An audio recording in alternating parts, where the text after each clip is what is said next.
I generally speak pretty loud. Can you guys in the back hear me well enough? All right, cool. So thank you guys for inviting me here today. As Brad said, I am a postdoctoral fellow at the University of Michigan. This is going to be super informal. Stop me at any point if I said something you didn't understand, or that I blew through too quickly. Let's just keep it super informal. It's going to be a lot of background. I'm going to show you a little bit about my research, but the goal is to, instead of kind of giving you a data blitz on all the stuff I do, to teach you guys a little bit of something about the field that I work on, more than anything else. So how many people know what a postdoc is? Okay, so this basically means that I am, as the name says, after my doctoral studies, so I'm in kind of the second phase. As a researcher, you will generally, if this is a career path that you go on, you go to graduate school and you get your PhD, which is your pre-doctoral work. And then after that, there's kind of an in-between phase before you can move on and start your independent career as a junior faculty member at a school, at a research university typically. And that's your postdoctoral period. So it's kind of like a period in which you're a little bit more independent. You're still a trainee technically, but you're kind of in a process of building up your career and working on a project that you can kind of make into your own lab. And your own whole line of research moving forward. So today I'm going to tell you about what I've been working on now for the past 3 years about this protein VPS13D. Now we found out that it's an important mediator of mitophagy, which is a process that I'll explain to you in a little bit. And we work with Drosophila. So a little bit about myself, just to start you guys off. I grew up in New Jersey, actually. I went to undergraduate at the University of Michigan.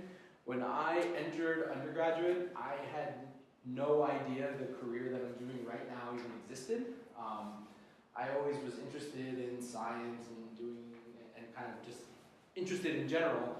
And then I kind of went to college and realized, oh, like I could actually like do science and be a part of that.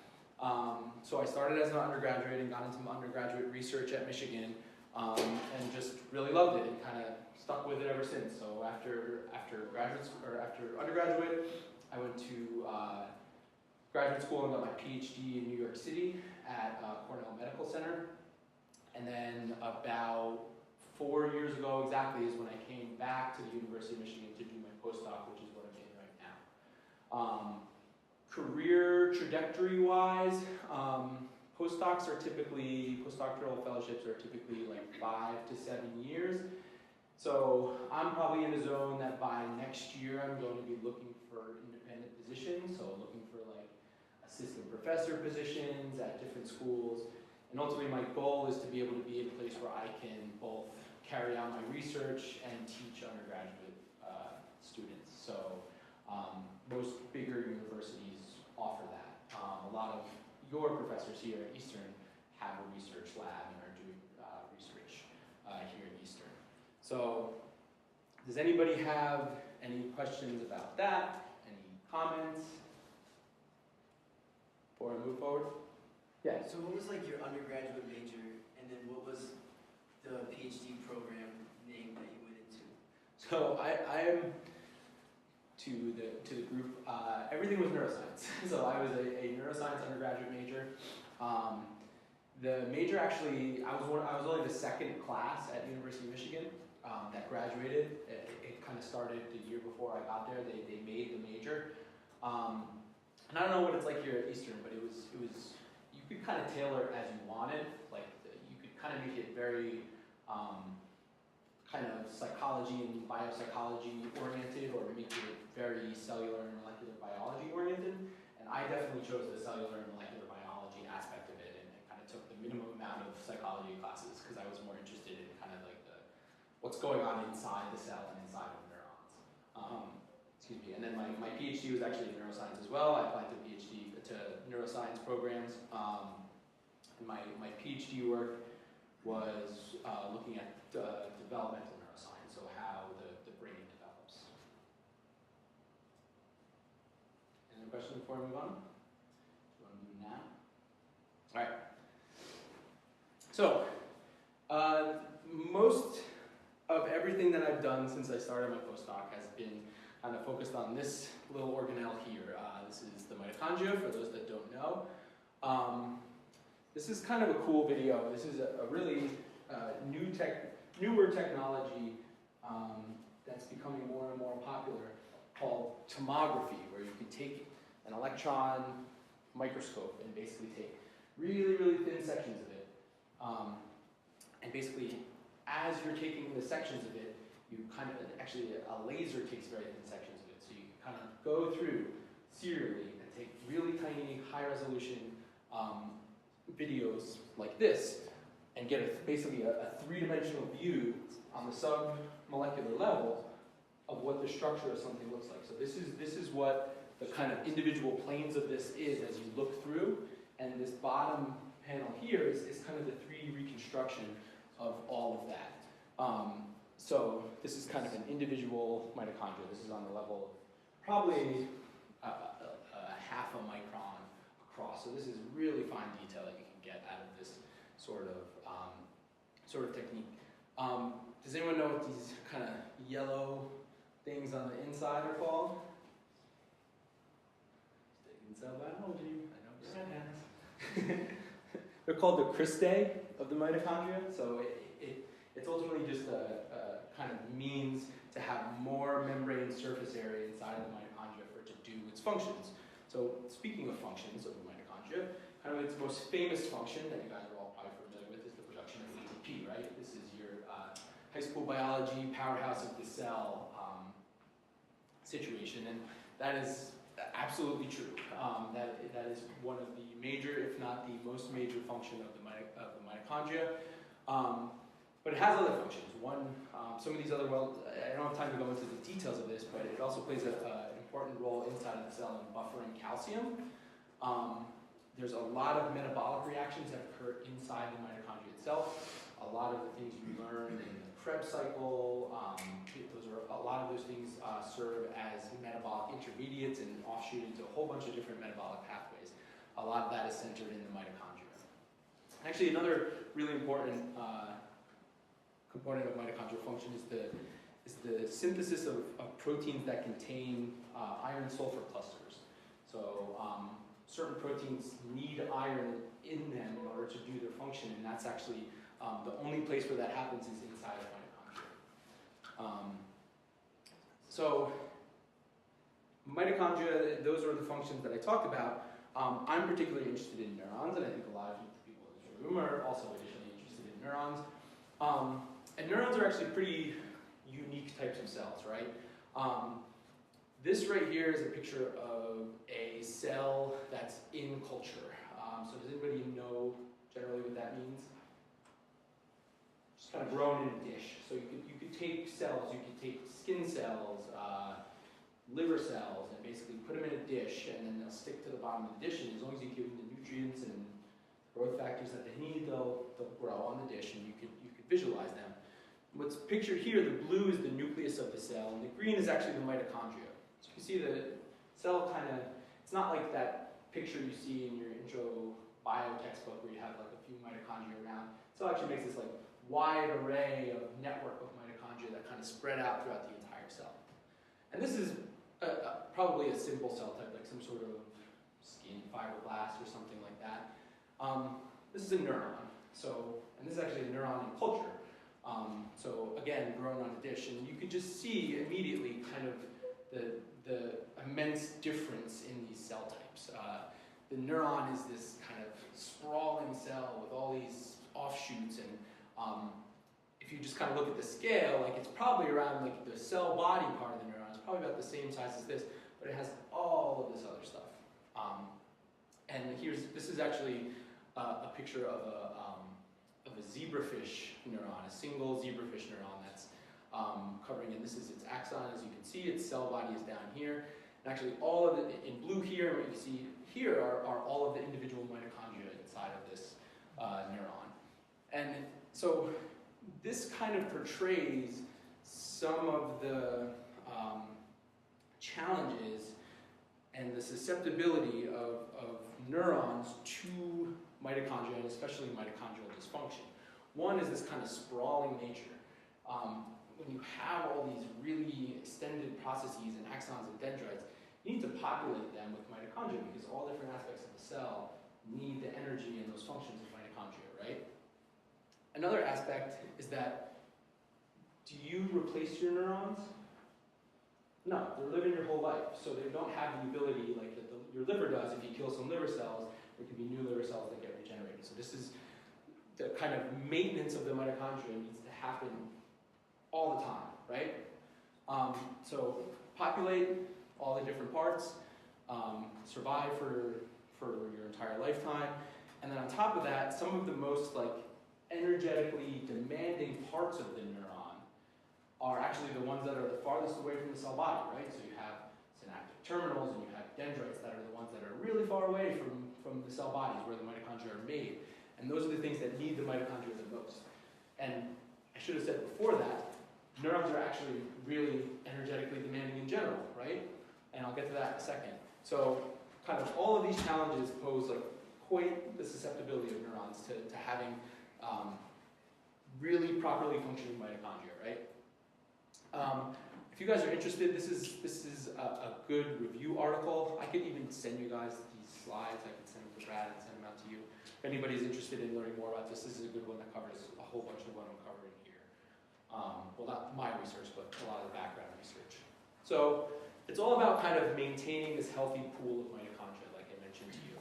And it comes with this challenge. So this is actually a really cool project. If you're ever interested in, ever can't sleep at night, you go to this mouse light website that's offered from Genelia Farms, and they give you like individual traces of individual mouse neurons that they've been able. So this is actually the red and the blue are actually one. Each of them is one neuron in a mouse brain here.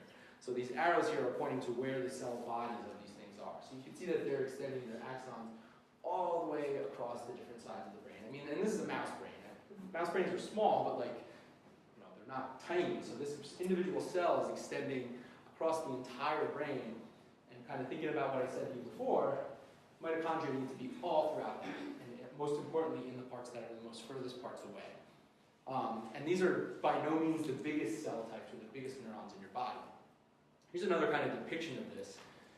This is, I believe, to scale of what a mouse motor neuron would be. So your motor neuron is going to be the neuron that's in your spinal cord, and it's extending out to all of your muscles. So like your longest one would be the one that's extending to the muscles in your big toe, right? So it's going, about 1 meter long. This little tiny dot here is like to scale what the cell body would be.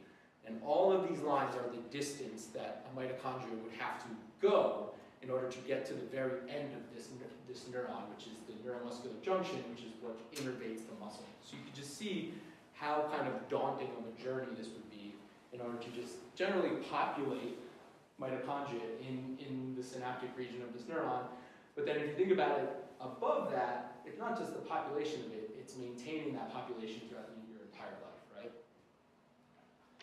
So what are mitochondria doing in neurons? So like I said, your brain is actually one of, if not actually the most energetically demanding organ in your body. So it uses about 20% of your body's glucose, but it's only about 2% of your actual mass. So it just shows how much energy it's actually using. And most of that energy actually goes into kind of like the business end of what makes a neuron, right? Synaptic transmission. So neurons are constantly firing and communicating. And that's just a really energetically demanding process. It takes a lot of energy in order to kind of have the constant communication that neurons are happening at all times.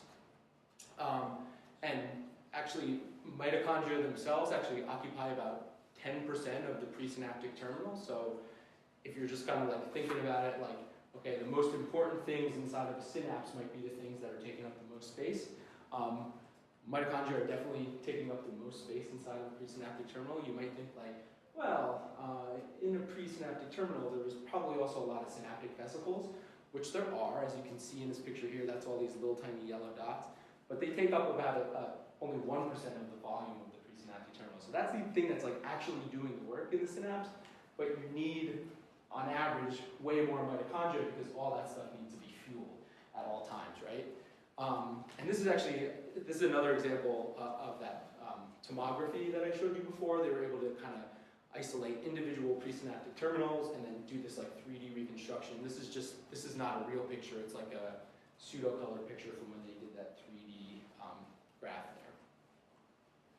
So, not going to go into the details here, but like, what are mitochondria doing?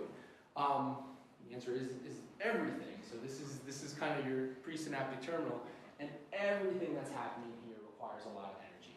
So just to kind of like point out one, so in an action potential, you're getting a whole bunch of flow of ions, right? You're getting a huge influx of ions, and it's really fast. So one really important aspect of maintaining neuronal communication is you get this ion flux, and then it needs to immediately get rebalanced, right?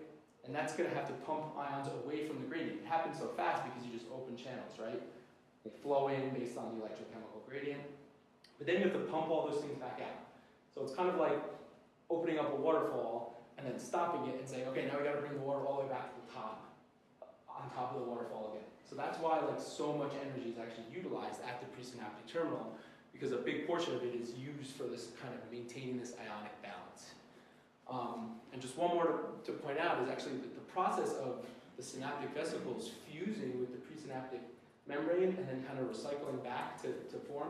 That's also another process that requires a lot of energy. So all of that is happening at really high speeds inside of neurons, so you really need the mitochondria there just to provide the general fuel for all this to happen.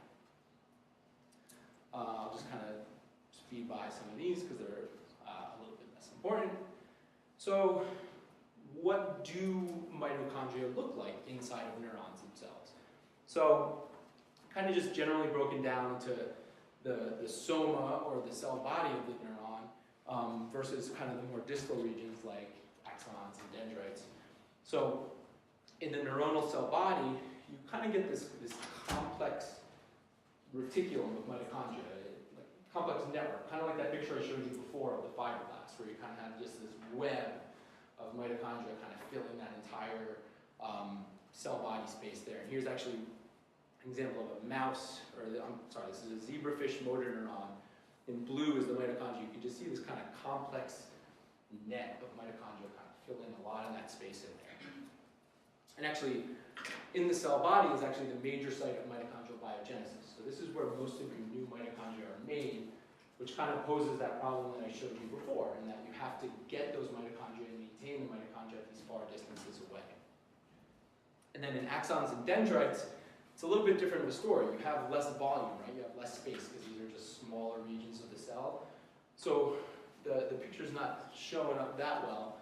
But once you can kind of see the thick mitochondria here. This is the cell body of the neuron. The nucleus is in blue. But once you get out into these more distal regions, these are probably the dendrites, and this is the axon that comes down there.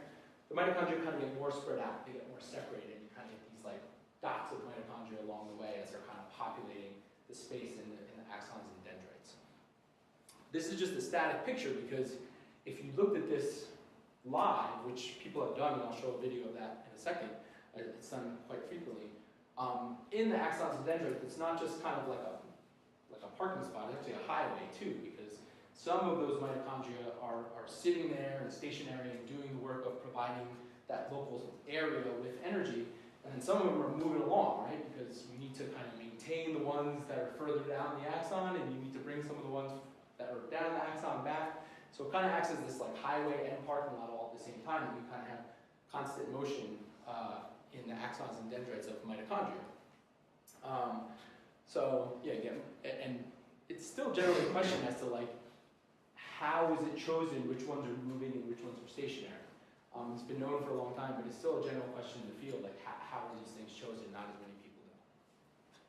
So this is actually a movie of neurons in culture, and it's actually showing the movement of mitochondria. So you can see these like blobs like this are the cell bodies, and then all these kind of skinny things going around are the axons or the dendrites of these.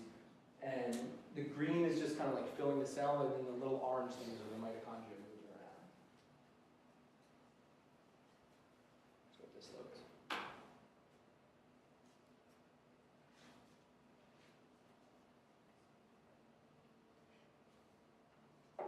So you can see that some of these guys are just sitting there, like this big guy right here. But then you have some of these that are kind of going in a whole bunch of different directions.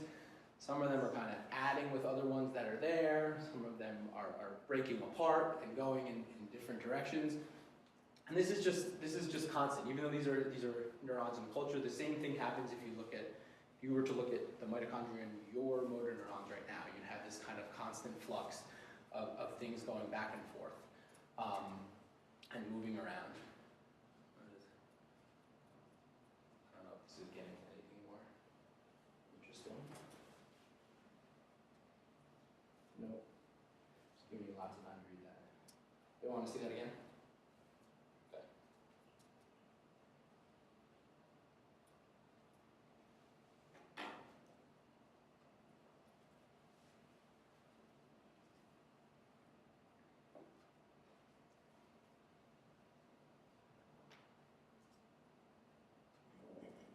Kind of mesmerizing, right? To just kind of watch these like little things crawl around. Yeah, exactly right.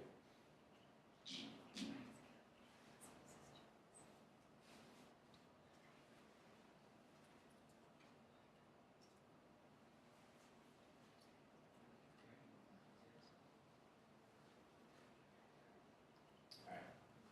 So that's kind of like one aspect of that kind of abstract process that I said of like kind of maintaining a pool of mitochondria, right?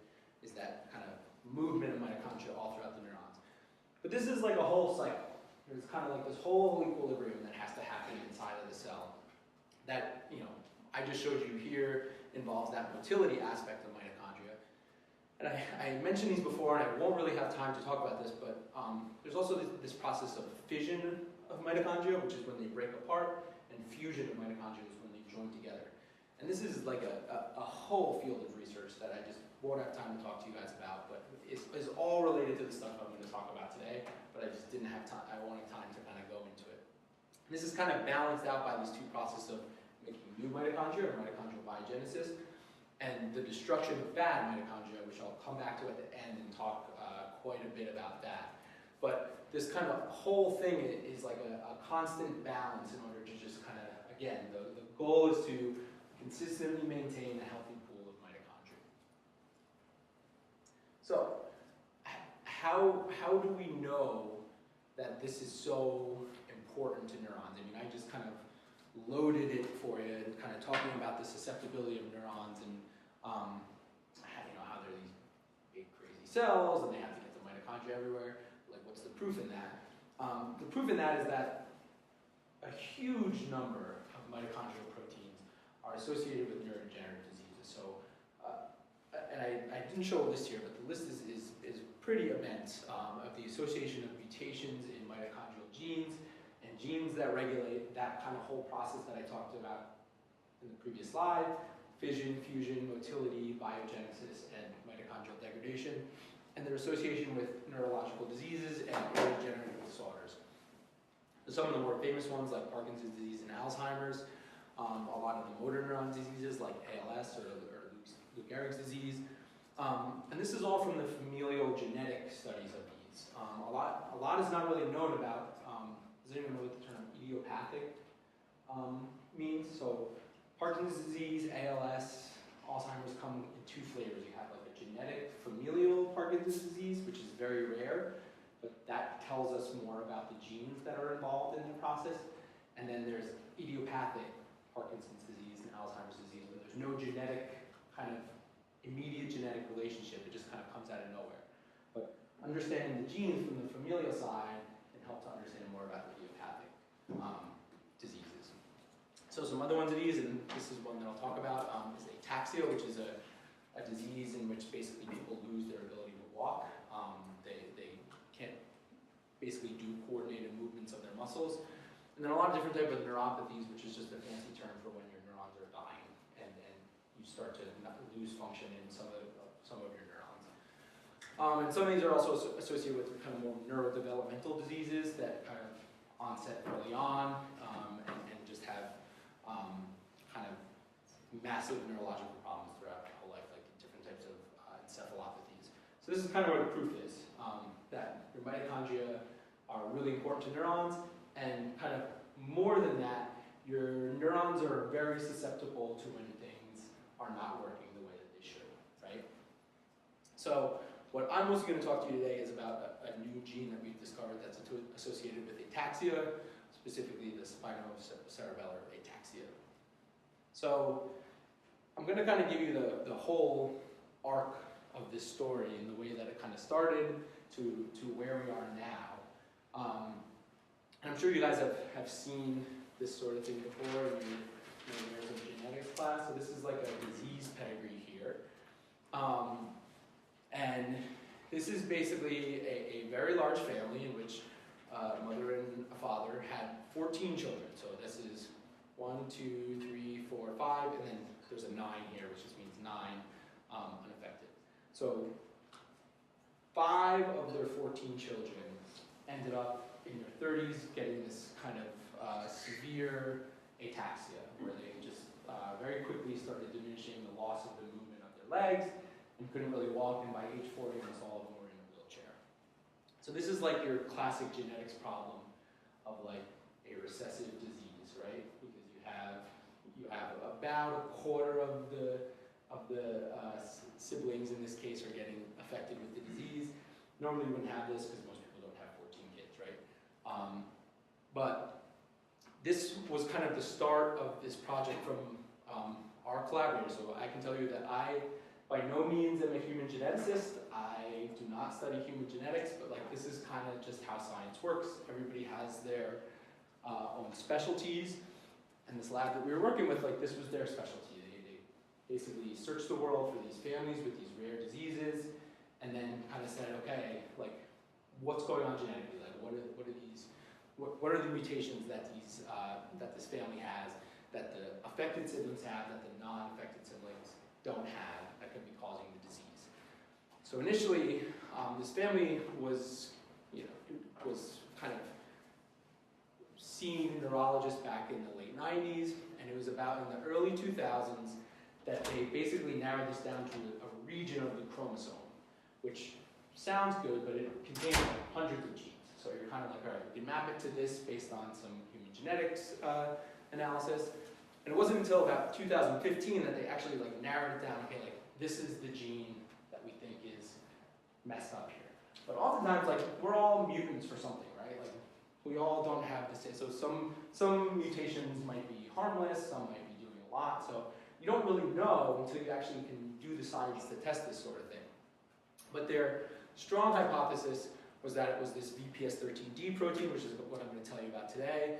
And interestingly, all of the patients, so normally what you would expect in a situation like this is that either the parents are related in one way or another, so it's the same gene that's kind of coming back together, which was not the case in this case, because you would have to have like basically a bad copy of the gene from mom and a bad copy of the gene from dad to get put together into the children in order to have, now 2 bad copies of the gene to cause the disease. But in this case, that wasn't the case. It was actually a bad copy from mom and a different bad copy from dad that kind of combined together in 5 of their 9 children, whereas all the other ones got a good copy of the gene to start to cause the disease. So that was all the process of the human genetics to kind of figure that out, which I wasn't really part of. But basically, where we come in is that we do cell biology in neurons, and we have a very simple model system by looking at fruit flies. So we could quickly kind of assess the genetics and the cell biology in the neuron and start to get a better idea, because there's absolutely, until a year and a half ago, there's absolutely nothing known about this VPS13D protein, especially in like other than yeast, which I'll tell you in a second. So that's kind of where we came in, is to do the cell biology to understand more about the human genetics, and then hopefully get to a point where we could guide and help out the human genetics to the point where that could tell us more about the disease in general, right? So VPS13D. There really was not very much known about VPS13D. Most of what is known about VPS13s actually comes from yeast. So yeast have 1 copy of VPS13. This is a very simple diagram of different organelles inside of your cells. So you often think about these things as independent organelles, but actually there's a lot of kind of exchange of stuff between these different organelles. You have lots of contacts between lysosomes and mitochondria and endoplasmic reticulum that are exchanging a lot of things. And it's not really fully known what is actually being exchanged and how important that is, but what is known is that this yeast VPS13 protein seems to be involved in doing that. But nobody really knows exactly what it does. So this yeast protein has actually been kind of duplicated and made into 4 different proteins in mammals. So we have 4 different versions of VPS13, A through D, right?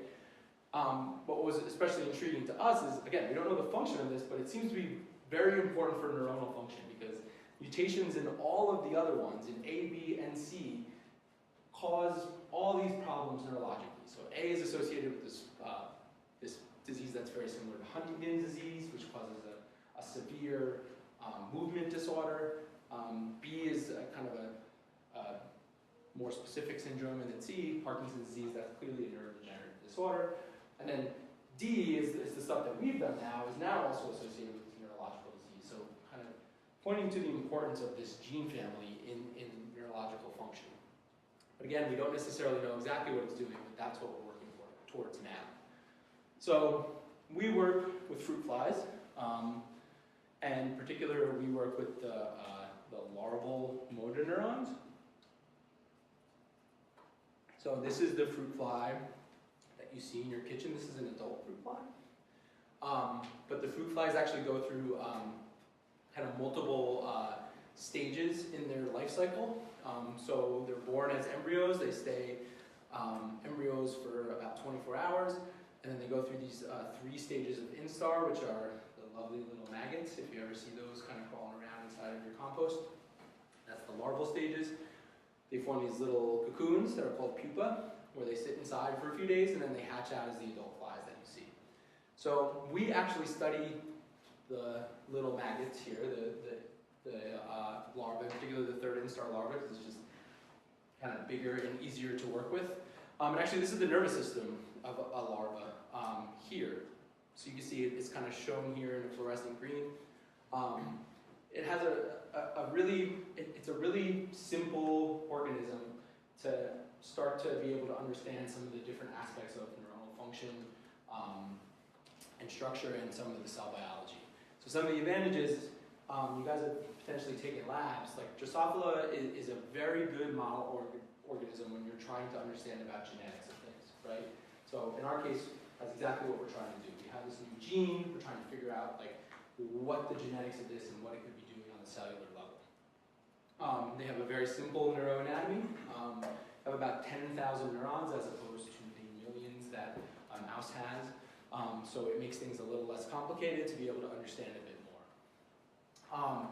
This is actually the preparation that we use a lot. This is actually what happens when you take one of these larvae and kind of cut it up, straight up like this, and then open it up like a book. And then we can pull out, it's got a bunch of organs in there, it's got like intestines and a bunch of other stuff. But if you kind of take all that stuff out, what you're left with is the nervous system here, and then these kind of spaghetti-looking lines that are going down are actually the nerves that are coming out of the nervous system here and extending out, and what's kind of opened up like a book there is actually the body wall, and that's where all the muscles are because this animal has to crawl around. So it provides a really simple kind of neuroanatomy when you look at the motor neurons, because ultimately their cell bodies are up here in the nervous system here. They have these long axons that project down, and their synapses go into the muscles to control the movement. So it's kind of a very simple system where you could look at the cell bodies, the axons, as well as the synapses down at the neuromuscular junction there.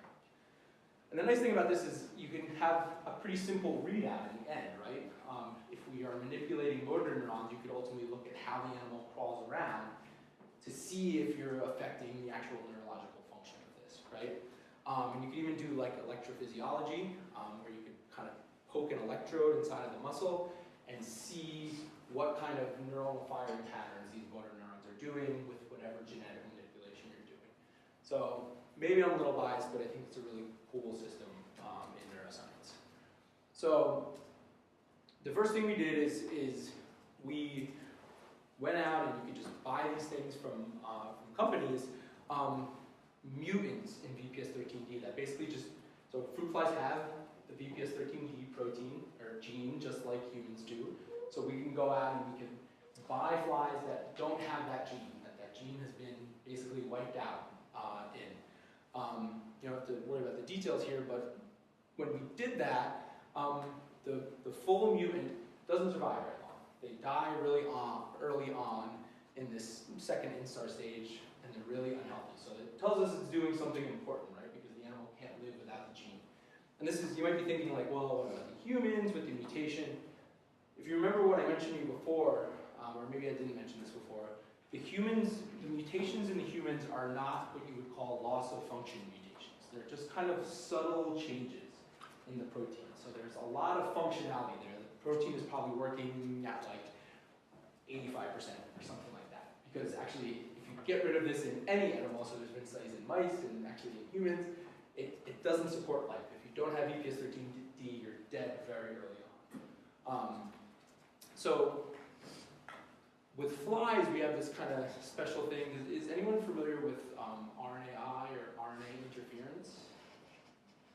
So this is a method where you can kind of introduce into the cell RNA, and in this case with fruit flies, we can kind of express an RNA that basically you can turn down the amount of whatever protein you're interested in is being expressed. So it's kind of like, if you guys have heard of like a gene knockout, it's a way to just kind of, in our case, in my example, if I'm looking to kind of like study a cell in which is lacking VPS13D, we can express this RNAi, and that will basically lower the expression level of VPS13D. So we could kind of look at it on a cellular level, because we can't really look at the organism that doesn't have the gene at all because it's dead really early on. So we can kind of like bypass that and look at an individual cell or a group of cells inside the animal that don't have the protein. So when we do that in just neurons, they actually survive longer. So they can survive until this pupal stage here. So it's not the neuronal loss in VPS13D that's causing them to die early, but it's nice because it allows us to kind of study this stage is what we look at. So these are actually the mutants. So this is finally now getting into my work. We stained for a bunch of different things, and actually this is a stain for mitochondria. As you guys know, I've been focusing on mitochondria a lot. And this is actually the nerve cord. You can see that in a normal animal, you kind of have this just complex network of mitochondria. This is a bunch of cells, even though this is a zoom in here. They're all kind of packed together. But when in the VPS13D mutant that we don't have, you kind of lose this complicated network and you get these kind of big bubbly looking things that are really disrupted mitochondria. We can look at a couple different tissues. This is actually the nerve. It's not showing up too well in the wild type. You can see these kind of just big, abnormal looking mitochondria. And these are the muscles of the larva here, which you can see usually have this kind of beautiful array of mitochondria that's kind of all disrupted into these big, disgusting things. So again, like I mentioned to you before, we can use an RNAi to knock it down, but we have to see if that RNAi is working well. We can use a marker for mitochondria to kind of make mitochondria fluoresce with this green fluorescent protein. And what we can see is when we do that, in the controls case, you can see now an individual cell here, kind of this complex network of mitochondria. This is a neuronal cell body here. These are the motor neurons in the ventral nerve cord. You can see again, similar to the knockout, we kind of lose that when we get rid of VPS13D. You get these kind of like big, abnormal, ugly-looking mitochondria that are kind of sitting in the cell. So when we discovered this, we did a panel of things, and we saw a lot of things were normal, but the mitochondria were disrupted. Our collaborators who worked with the humans and the human work, they had cells from the patient. So they kind of said, okay, let's look at the mitochondria and cells from the patient. And it turned out that these two, albeit like in a way more subtle fashion, actually had like messed up looking mitochondria as well. So they're able, these are actually the two control cell lines, and these are the mutant cell lines. You can see you have a much higher incidence of kind of these big round mitochondria. You get the clustering of them towards the center of the cell, not many of them kind of spreading out along the cell. And you get way more, like I said, way more of these kind of big blobby looking things. And I'm just showing you a picture here, but this is all like kind of like quantified and measured in more exact terms than what I'm saying to you in blobbiness and circular and everything. So this is just kind of like I showed you before, like a cell in culture, but like what about the neurons? Yeah. So is there like more mitochondria in the mutants, or is it just dispersed? They're kind of dispersed differently, and actually, like we did some tests, and it actually seems like there might be even less of them. Okay. But it's kind of a hard call to make in some of these experiments like this, because it's hard, like when you redistribute that dramatically from like going from like a kind of a net to like these individual like bubbles, it's hard to like get a clear kind of like volume measurement of like one versus the other. So, yeah. So we asked like, okay, if this is doing this to the cells, what about neurons that kind of have the big sprawling morphology like I mentioned you before? So we went back to the fly, and we found that in the fly, when we look at the nerves, so getting out of the cell bodies that I showed you before and into these peripheral regions, you could just see from this top picture that there was way less mitochondria that made their way out there. So when you had this kind of morphological defect at the cell body, you get less of those mitochondria that are actually getting trafficked out. And we could actually look all the way down at the end of the nerves here at the synapse, at the neuromuscular junctions. We can see in the control case, as this neuron kind of dives into the muscle and makes a synapse onto the muscle, you have all the mitochondria sitting there in the presynaptic terminal. This is almost completely lost when we get rid of BPS13D. So you can imagine all those things that I stressed at the beginning that are so important for mitochondria to do in neurons. When we're getting rid of this, we're lacking this kind of trafficking that's going out. So this was kind of like our initial conclusions, that when we either lose or have mutations in BPS13D, you get this kind of disruption of mitochondrial morphology. We don't necessarily know how that's happening yet. We're kind of working on that now. But you also get this mitochondrial trafficking defect, that you get less mitochondria that get out into the nerves and into the synapses. The big question was why? You know, like, this is kind of like a bird's eye view of this, so we wanted to look more at the cell biology as to what's happening. So, kind of brought us back to this kind of balanced situation that we talked about. You know, the most immediate thing would think, okay, there's something wrong with the motility, and we've tested a lot of these things, but it turns out it's actually this down here, which is the destruction of the mitochondria, which is really the biggest problem in this BPS13D loss situation that we have. So, why do mitochondria need to be degraded?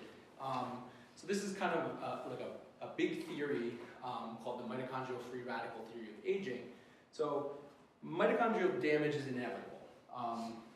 Mitochondria, basically, a part of their function is to generate reactive oxygen species, and especially when they start to go bad, they'll start to create reactive oxygen species which are damaging to the mitochondria itself. So like you start to go into this vicious cycle where you get generation of reactive oxygen species. Mitochondria actually have their own DNA that encodes some of the proteins that are important for its function. So you have oxidative damage, you're going to get damage to the DNA, you're just going to damage some of the components that it needs to function. It's ultimately going to lead to kind of this vicious cycle, right? So you're going to get more reactive oxygen species, more damage, and you're just going to lead to this really, said here, vicious cycle. So basically the way that this is kept at bay is this process of what's called mitochondrial quality control. This is a way of removing the bad mitochondria before they can do too much damage, right? And this mitochondrial quality control issues is kind of a basis for some aspects of neurodegenerative disease. So in a healthy situation, you kind of have a normal amount of damage and a normal amount of removal of those damaged mitochondria, right? If you have a situation where you have mutations in mitochondrial proteins, there's a lot of toxins that will target the mitochondria and damage your mitochondria. You could imagine this tipping the scales to getting more damage of mitochondria in which the removal pathway can't keep up. Bad mitochondria are bad because they can create reactive oxygen species which can damage the cell. The other situation is if you have a problem in removing the damaged mitochondria, you can imagine that now you're going to have more of these, so it doesn't have anything to do with the mitochondrial function, but if you can't get rid of them as efficiently, you're still going to have just as many bad mitochondria that are there. And this is actually the situation in multiple neurodegenerative diseases. In particular, Parkinson's disease and ALS have been directly related to defects in the removal of damaged mitochondria. So I'm probably, for the sake of time, not necessarily going to go through this, but mitochondrial quality, in too much detail, but mitochondrial quality control comes in a few different flavors, and kind of like, basically, depending on the amount of damage, there's kind of internal ways to get rid of mitochondrial components, just kind of on individual protein level. And then these two things are actually involving another cellular component. So basically the cellular version of the trash can, or more particularly the recycling can, is called the lysosome, which is an organelle that's devoted to basically degrading other cellular components, right? So if there's a bit of damage, you kind of get these little buds that bud off of the mitochondria and target things to the lysosome. Kind of when it all goes wrong, and you have to get rid of the entire mitochondria in general, you do this process which is known as mitophagy. So think of this as like your car. Like if your car, if something small breaks, you can fix it yourself. If something bigger breaks, you can like just fix or replace the part, but you need to bring it to a shop. That'd be kind of this. If it's like total, and you just got to get rid of the thing and get a new one, then you've reached this level, which is mitophagy. So mitophagy is a selective form of autophagy. Has anybody heard of that term before? So it's kind of this internal cellular pathway to break stuff down. And kind of the basis of this is that you take what needs to be broken down, and it kind of gets like engulfed in this membrane so that it gets isolated.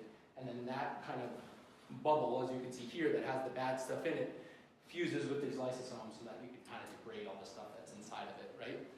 So in the case of mitophagy, that's what happens when, kind of that process is what happens specifically targeted at mitochondria. If a mitochondria has gone bad, you need to get rid of it, and this is one way of getting rid of it. I'm not going to kind of go into too much of the details because I'll show you some of the data that we've gotten from this, but this kind of breaks down into just two individual components. Kind of the first component of this is the selection of bad mitochondria from healthy ones. You need a way to know, okay, you have this pool of mitochondria, which ones are bad, which ones are good, so you don't want to degrade them all, right? You need the good ones that are still there. And that's kind of this first process here. And then the second part of it is actually just like some of the standard autophagy genes take over and kind of take this mitochondria and then target it to lysosomes so that it can be broken down. And the interesting aspect of this is that kind of this first half has been strong. If you mess up this first half, it's strongly associated with familial forms like Parkinson's disease and ALS. And then if you kind of screw up the second half, a lot of that is associated, genes get mutated are associated in particular with Ataxia, which is what I'll talk about here, and then there's some other work that supports that as well. So, I'll skip this.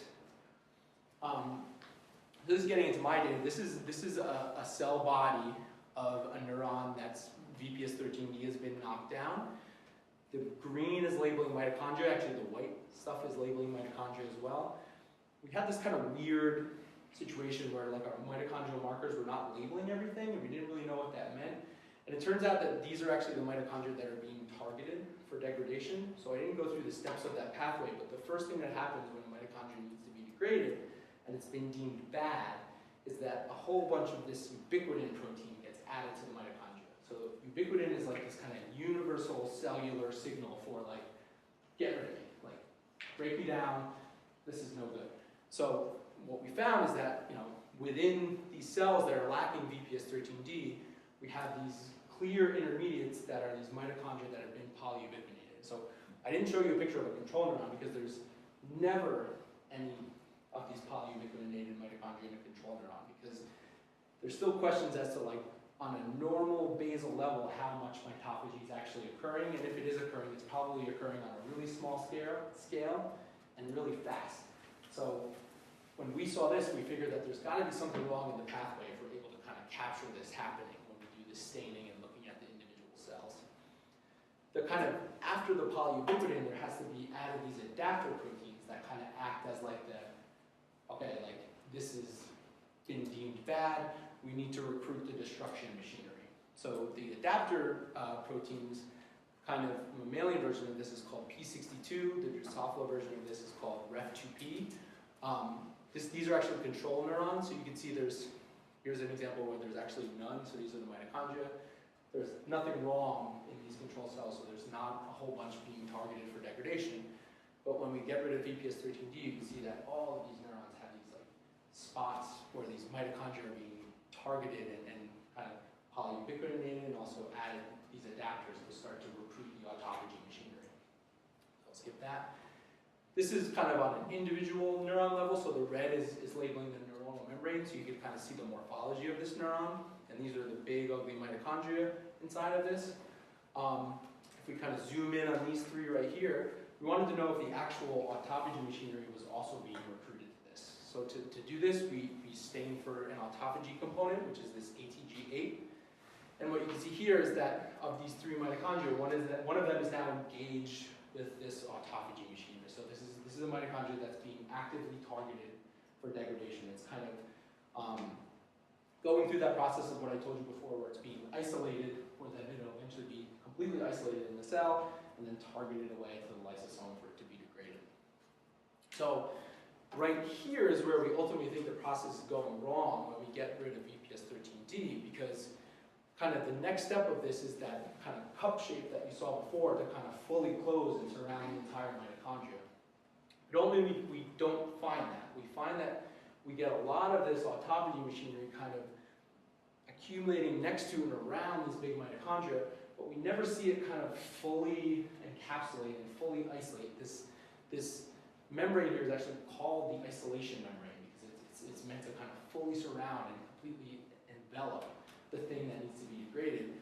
But ultimately, from a lot of imaging that we've done, and we've quantified this here, is that it doesn't fully happen. They kind of get stuck in this process where it seems like they're kind of sitting on the outside, but not really doing a great job of fully isolating this.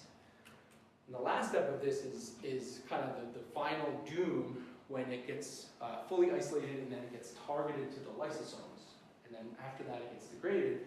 What we can see is these big mitochondria we never see them actually co-localizing with the lysosomes. So they're kind of not making that final step because the previous step that I showed you before seems to be inhibited. You're not getting that full isolation, and therefore without full isolation, they're not able to kind of enter in and fuse with the lysosome in order to break it down. So basically, to kind of like sum this up, this is the way that this is supposed to happen, where you kind of get this sequence of events in which a mitochondria goes bad, kind of gets targeted, gets tagged for destruction, gets kind of isolated by the autophagy machinery, and ultimately meets its demise as it fuses with the lysosome. But for reasons that we're trying to figure out now, it seems like the last step of this process is not really happening when we get rid of VPS13D. And we're kind of just getting this intermediate here where we have visually these mitochondria that are clearly entered the process but don't seem to be leaving at the other end. And this kind of puts VPS13D right in the mix with a lot of these other genes that are associated with neurodegenerative disorders and the kind of control of mitochondrial quality control in neurons. So we still have a whole bunch of stuff that we're trying to figure out, like why are the mitochondria so messed up looking in the first place. I'm actually collaborating with someone in Hungary to kind of try to get some like EM pictures that I showed you before of this process happening, because we could kind of see a lot more on the electron microscopy level. And ultimately, with our collaborators, we're trying to see, is this breakdown defect, like, can that underlie the defect in the ataxia? Can we look at patient cells and see that they too are also not as great at breaking down the mitochondria? So you can imagine that if it's functioning at about 85%, you might be okay for most of your life, but as more and more of your mitochondrial damage happens and you're going to get more and more susceptible, you need that breakdown process to be happening better and better. That's potentially why we have this kind of late onset disease. 30s or 40s, that kind of threshold has been passed where they can't control, they can't keep a healthy pool of mitochondria. So that's all the stuff that we're continuing to work on. So if you guys have any questions, feel free to email me. I can obviously talk about this stuff forever, and there's a lot that I didn't show you. And here's just a picture of my lab. I could just point out to you guys as undergrads that undergrad. So our lab is kind of filled with undergrads. So if you guys are interested in research, put yourself out there, reach out to people. You're really close to U of M as well. See if you can get into a lab and kind of do research. Everybody's looking for extra hands. So I'd love to take questions if anybody has some. Right. So, do you have any idea, or what I guess is it your idea on why the mitochondria are like blobbing up and like mislocalizing? So we have some like hypotheses that we're testing right now. We actually like one of the strongest hypotheses that we're testing right now is that so kind of like going back to that idea of these organelle junction sites where things are being exchanged from one organelle to another. So one important function of mitochondria is to make certain phospholipids are actually synthesized exclusively in the mitochondria. So we think that potentially if BPS13D is mediating some of this exchange, that some of the phospholipid, there might be kind of dyshomeostasis of lipids when we get rid of, and your mitochondrial membranes are particularly susceptible to not having the right lipid composition because, like I showed you before, with those cristae, they have really tight bends and they need really specific compositions of mitochondria to kind of keep that stuff all in place. And if you start to mess that up, it'll sometimes mess up the morphology of the mitochondria. So we think that that might be underlying a lot of this, and we're kind of testing that right now. Yeah. Or like there's been some other work that has shown that the fission-fusion process that I showed you before. So like big mitochondria, you can imagine, are like overly fused or hyper-fizzed, you could say, right? So a lot of those things, that's usually a balance. There's some other people actually working on that have shown that there seems to be, like, if you take these mitochondria and we get rid of the fusion protein as well, it kind of makes them less big. So it might be dysfunction in that as well. So we're kind of all in the process of trying to figure that out.